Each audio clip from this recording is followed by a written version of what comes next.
ఈ సినిమా నాకు చాలా ఇష్టమైంది. నాకు అన్నం పెట్టిన సినిమా, ఈరోజు ప్రజలకు సేవ చేసే గుర్తింపునిచ్చిన సినిమా. అందుకే నా నిర్మాతలు బాగుండాలని కోరుకుంటాను. సినిమా కోసం ఉత్సాహంతో వచ్చే నా అభిమానులు ఆనందం కలగాలని కోరుకుంటాను. ఎప్పుడు సినిమా ఎలా ఆడాలి, ఎంత బాగా ఆడాలి నాకు తెలియదు. ఎప్పుడు సినిమా రిలీజ్ అయినప్పుడు కలెక్షన్స్ ఎంత ఇప్పుడు అడగలేదు, నాకు తెలియదు ఆ సంగతి. అలాగే నాకు ఏ సినిమా బాగుండాలని కోరుకుంటాను.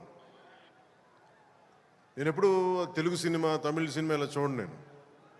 నేను ఇండియన్ సినిమా అనుకుంటాను. ఎప్పుడు నేను భారతీయ చిత్ర పరిశ్రమ అనుకుంటాను తప్ప ఈ తెలుగు, తమిళ్ లేదంటే హిందీ ఇట్లా అనుకోని. ఎప్పుడు అలాంటి తెలుగు చిత్ర పరిశ్రమ ఈరోజు భారతదేశంలో ప్రపంచవ్యాప్తంగా అది ఆస్కర్ దాకా వెళ్ళి, ఇది మన తెలుగు చిత్ర పరిశ్రమ తాలూకు గ్రేటెస్ట్ అచీవ్మెంట్. అది అలాంటి